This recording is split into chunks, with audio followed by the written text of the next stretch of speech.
IPL 2025 season అర్ధాంతరంగా వాయిదా పడింది.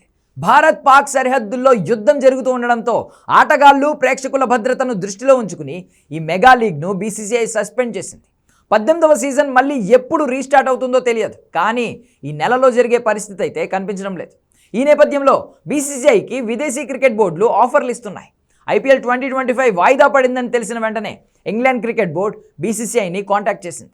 ఈసీబీ చీఫ్ ఎగ్జిక్యూటివ్ రిచర్డ్ ఇక్కడ బీసీసీఐలోని కొంతమందితో మాట్లాడి ఐపీఎల్ 2025 మిగతా సీజన్ను ఇంగ్లాండ్లో నిర్వహించుకోవచ్చంటూ ఆఫర్ ఇచ్చింది. ఐపీఎల్ 2021 సమయంలోనూ ఈసీబీ బీసీసీఐకి ఆఫర్ ఇచ్చింది.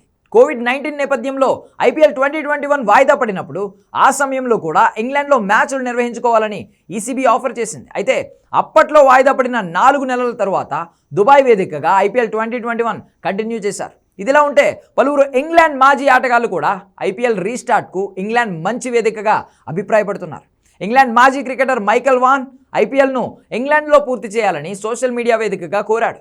యూకేలో ఐపీఎల్ 2025 సీజన్ను పూర్తి చేయాలని అన్ని వేదికలు సిద్ధంగా ఉన్నాయి అన్నాడు. భారత ఆటగాళ్లు కూడా ఇంగ్లాండ్ టెస్ట్ సిరీస్ కోసం ఇక్కడే ఉండొచ్చని, దీనిపై బీసీసీఐ ఒకసారి ఆలోచించమని మైకెల్ వాన్ ట్వీట్ చేశాడు.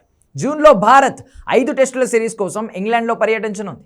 ఈ పర్యటనతోనే WTC 2025-27 ప్రారంభం కానుంది. కాగా ప్రస్తుతం భారత్ పాక్ ఉద్రిక్తతల నడుమ సెప్టెంబర్ అక్టోబర్లో మళ్ళీ ఐపీఎల్ 2025 తిరిగి ప్రారంభమయ్యే అవకాశాలు కనిపిస్తున్నట్లు క్రికెట్ వర్గాలు చెబుతున్నాయి. ప్రస్తుతానికి ఒక వారం రోజుల పాటు ఐపీఎల్ను తాత్కాలిక వాయిదా వేస్తున్నట్లు ఐపీఎల్ గవర్నింగ్ కౌన్సిల్ అధికారికంగా వెల్లడించింది. ఈ సీజన్లో ఇంకా 12 లీగ్ మ్యాచ్లతో పాటు ఫైనల్తో సహా 4 ప్లే ఆఫ్ మ్యాచ్లు ఆడించాల్సి ఉంది. సుజావుగా సాగుతున్న టోర్నీ అనూహ్య పరిస్థితుల్లో వాయిదా పడింది.